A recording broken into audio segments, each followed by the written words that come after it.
시청자 여러분 안녕하십니까? 여러분의 보좌관 주식대박 보좌관입니다. 화이팅! 투자는 개인의 판단에 따르지만 이번 영상이 큰 도움이 되시길 바랍니다. 이번 영상은 12월 2일 수요일 10분 아침 시황입니다. 전일 코스피 1.6% 상승했고 코스닥 0.6% 상승했습니다. 양시장이 이렇게 상승했음에도 불구하고 하락 종목수가 물론 상승 종목수가 많았지만 하락 종목수가 1000개에 육박한 상황을 봤을 때는 이제 다 아시죠? 시가총액 상위 종목군들, 대형주들 위주로, 대형주들 중심으로 상승이 있었기 때문에 하락 종목수가 양시장 상승에서 불구하고 좀 많았구나. 이 정도 상승이면 상승 종목수가 1500개는 넘어가야죠. 그렇죠? 등락 수를 보면서 시장의 흐름 추정해 볼 수 있었고요. 코스피에서 수급을 보면 개인만 매도했고 외국인 매수 규모는 크진 않았지만 하루 만에 다시 돌아섰고 기관 2거래일 연속 2천억대의 매수를 이어갔습니다. 코스닥 수급을 보시면 코스피에서와는 달리 개인은 매수했고요. 외국인도 뭐 큰 규모는 아닌데 샀고 기관의 이틀째 매도 이어지는 모습입니다. 코스피는 11월 30일 막판 하락을 하루 만에 되돌리면서 종가 기준 다시 한번 사상 최고치 경신했고요. 코스닥도 코스피만큼의 상승은 아니었지만 4거래일 연속 상승하면서 900포인트에 더 다가서는 모습을 보였습니다. 코스피 시가총액 상위 10개 종목이 모두 상승하면서 고른 상승을 보였고 코스닥 역시 시가총액 상위 10개 종목 중에서 8개가 상승하는 흐름이 나오는 등 시가총액 상위 종목 흐름이 견주한 것 알 수가 있었고요. 11월 수출이 작년과 비교시에 조업일수가 부족했음에도 불구하고 총 수출액, 일평균 수출액 이 두 개 모두가 증가했고 또 국내 3분기 GDP 성장률이 지난 10월 발표된 속보치보다 0.2% 상향된 2.1%로 집계된 것 그리고 중국의 11월 제조 PMI가 10년의 최고치를 기록한 것 등이 투심에 긍정적이었죠. 또한 오후에는 OECD 발표가 있었죠. 경제보고서. 한국이 37개 국가 중에서 올해 경제 성장률 1위이고 내년에 코로나19 위기 이전의 GDP 수준을 회복하는 국가는 5개 나라밖에 없을 텐데 그 중에 한국이 포함된다고 전망한 건 역시 우호적이었습니다. 아시아 주요 증시 모두 상승 마감했고요. 뉴욕 3대 지수 흐름을 보면은 3대 지수 모두 상승했고 나스닥이 좀 더 흐름이 좋았죠. 필라델피아 반도체 지수 전일에 이어서 오늘도 1%대 상승 흐름 나오면서 역시나 신고가 기록했습니다. 경제지표는 부진했지만 백신 기대감 낙관론이 지속되면서 상승했는데요.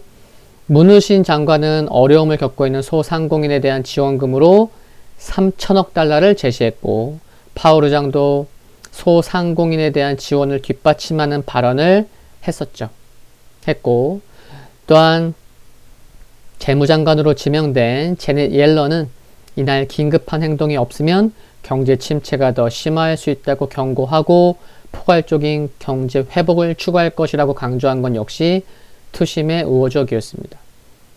추가 경기 부양책과 관련해서 공화당과 민주당 일부 의원들이 9천억 달러 규모 부양책을 제안하고 문우신 장관, 펠로시 하원 의장도 협상을 재개한다고 발표. 또한 바이든 또한 취임 전에 부양책은 시작일 뿐이라고 발언한 것은 긍정적이었는데 장 마감 앞두고 맥코넬 공화당 상원 의원이 9천억 달러 규모의 부양책을 거부한다고 발표하면서 상승폭은 좀 줄어들었지만 흐름 그래도 견조했습니다. 11월 ISM 제조업 지수는 전월 대비 예상치 모두를 하회했는데 세부 항목 중에서 고용지수가 기준선인 50 이하로 내려오면서 이 부분은 좀 우려를 갖게 했고 그러니까 좀 부양책 기대감이 더 살아날 수 있겠죠. 고용지표가 불안한 모습을 보였다는 것에 오히려 부양책 기대감이 살아날 수 있다는 거. 애플이 3% 상승했고 전반적으로 기술주들 흐름 좋았죠. 페이스북도 3.4% 상승하는 등 대형 기술주들 흐름이 좋았고, 여긴 없지만 마이크론 실적 가이던스를 상향 조정 소식으로 4.6% 상승했습니다. 테슬라가 3% 상승했는데 역시나 S&P 500 지수 편입 기대감으로 상승했고, 근데 전기차 니오는 매물이 출회되면서 10.2% 하락했습니다. 알파벳, 인텔, 넷플릭스 2%대 상승 흐름 보였고요. 모더나가 좀 매물 출회로 하락했고, 화이자가 2.8% 상승했습니다. 니콜라는 지금 연일 매일 급락 중인데, 전 CEO 밀턴의 주식 매도 락업이 해소된 점이 부각되면서 또 하락폭이 컸고, 퍼스트솔라 2.5% 하락했습니다. 줌 비디오 총 이윤이 내년으로 들어가면서 압박을 받을 것이라는 발표로 15% 하락폭이 컸고요. 한편 코로나19 백신 접종 시작 기대감에 금융주, 항공주, 리조트 등은 상승을 보였습니다. 유럽 증시 독일 0.7, 프랑스, 영국 1%대 상승 흐름 보였고요.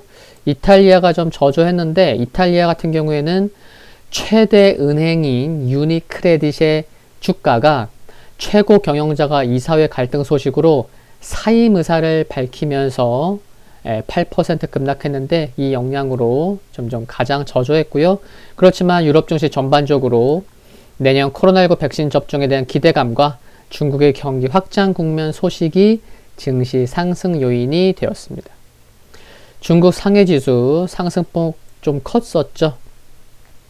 어제 11월 차이신 제조업 구매 관리자 지수 PMI가 10년 새 최고치를 기록한 것이 긍정적이었고, 또 다른 하위 지표인 제조업 고용 부문도 2011년 5월 이후 가장 빠른 상승세를 보였습니다. 반면 중국 당국이 자국의 부동산 관련 은행 대출을 회색 코뿔소, 그러니까 충분히 예상할 수는 있지만 간과하기 쉬운 위험 요인으로 지목한 것은 증시 상단을 제한시켰습니다. 유가는 오펙 플러스 산유량 정책 결정 지연에 1.7% 하락했고요. 금 가격은 달러 약세 및 부양책 기대감에 2.1% 상승을 보였습니다. 오늘 밤 고용보고서 발표될 예정이고요. 랜드 퀄스 연방준비제도 부의장 토론이 있고요. 문우신 미국 재무장관과 제롬 파월 연준의장 하원 증언에 있습니다. 또 뉴욕 연방준비은행 총재 연설 예정되어 있고요. 연준 베이지북 발표될 예정에 있습니다. 다우 지수부터 주요 지수 흐름 살펴보면요. 장중에 1.5%까지 상승했다가 맥코넬 의원 경기 부양책 이제 거부한다고 발표한 것이 좀 부담이 되면서 하락폭 줄였지만 흐름 견조합니다. 그쵸? 흐름 견조하고 S&P 500 신고가 나왔고 윗골이 살짝 달았지만 1%대 상승 마감했고요. 나스닥 흐름 견조하죠. 그쵸? 다우랑 다우랑 S&P 500보다 좀 더 좋은 모습을 보이고 있습니다. 역시나 5일선 상승각도, 21선 같은 상승각도인 거 보이시죠? 5일선 상승각도, 21선 상승각도. 흐름 좋습니다. 쉽게 꺾이기 어려운 5일선만 지켜도 견조한 모습 이어갈 수 있겠다는 그런 흐름이 보이는 흐름이고요. 필라델피아 반도체 지수 좀 더 나은 모습이죠. 그렇죠? 3거래 연속 캔들상 양봉을 보이면서 또 갭상승도 컸죠. 좋은 모습입니다. 금일 국내 증시 포인트 살펴보면 미국 상승 요인 중에 일부가 어제 국내 증시 선반영된 면이 있기는 하지만 한국 시각으로 오늘 오전에 문우신과 펠로시의 추가 부양책 관련 협상이 재개되기 때문에 긍정적인 소식이 들려온다면 추가 반등에 대한 기대감은 커질 수 있을 것으로 생각합니다. 2001년 이후 코스피를 봤을 때 지난 11월처럼 급등한 다음 달도 강세였던 경우가 무려 11번 중에 10번이었던 통계를 감안하면 12월 역시 생각보다는 견조한 흐름을 보일 수도 있지 않을까 하고요. 지수 레벨이 부담스러울 수도 있겠지만 체감적으로 그렇지만 지수보다는 지속적으로 수급이 되는 종목에 초점을 맞춘다면 지수 레벨 떠나서 큰 부담은 없지 않을까 합니다. 오늘 10분 아침 시장 여기까지입니다. 화이팅이 구독과 좋아요 부탁드립니다. 다음 영상에서 뵙겠습니다. 감사합니다.